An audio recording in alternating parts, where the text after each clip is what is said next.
Сайн байцгаана уу? 10-ын Б ангийн 2 дугаар салааны сурагчид урлаг хэмээх ойлголтоор подкаст тавихад бэлэн боллоо. Урлаг гэж юу вэ? Сурагч А ануужаа. Сайн байна уу? Урлаг гэдэг нь миний бодлоор мэдрэмжээ илэрхийлэх, бусдад хүргэх хамгийн төгс хэлбэр. Сурагч мөх заяа. Урлаг үүснээр эртний хүмүүсийн сэтгэлийг үгжиж, мэдлэг зурулж эхэлсэн. Сурагч мэгмар наран.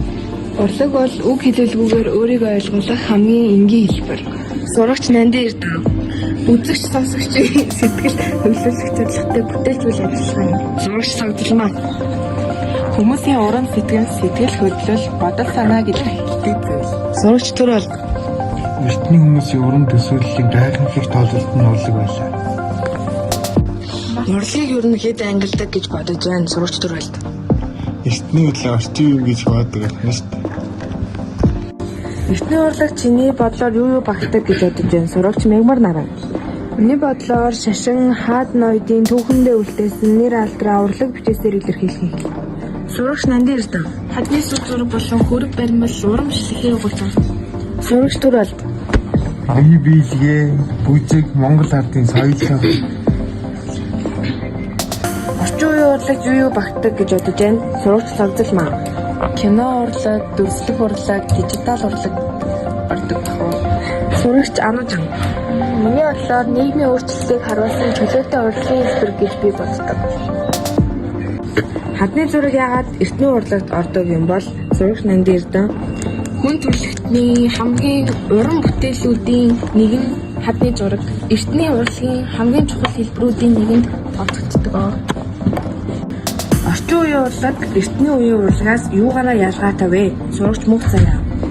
Орчин үеийн урлаг нь эртний урлагаас ялгаатайгаар бодит дүрслэлээс илүү санаа мэдрэмжийг илэрхийлдэг. Эртний урлаг нь ёс заншил шашин, хаад ноёдын алдар суурь дүрсэлдэг байсан бол орчин үеийн урлаг нь хувь хүний үзэл бодол, нийгмийн асуудлыг хариулдаг. Мөн орчин үеийн урлаг нь шин техник, дижитал технологи, туршилт, дурын эрэлтийн онцлог юм. Өнөөдрийн подкастаас та урлагийн талаар хэр ойлголттой болсон гэж бодож байна. Сурагч А ануужаа. Урлаг гэдэг нь шин сэтгэлгээ, өөр ертөнцийг бүтээх санаа гэдгийг ойлголоо. Сурагч мөх заяа. Урлаг бол зөвхөн үзэх зүйл биш, мэдрэх ойлгох, урам авах ертөнц юм. Сурагч мэгмар наран. Урлаг нь эртний үе, орчин үеийг холбож бий зүйл юм. Сурагч Нандин Эрдэнэ. Орчин үеийн урлагаас дижитал урлаг, дүрслэх урлаг, кино урлаг гэдгийг олгосон. Сурагч Сагдалмаа. Урлаг нь зөвхөн уран зургаар хязгаарлагддаггүй гэдгийг ойлголоо. Сурагч Төрөл. Орчин үеийн урлаг бидэнд шинэ өнцгөр сэтгэх, асуулт тавих, өөрийгөө илэрхийлэх боломж олгодог гэдгийг ойлголоо.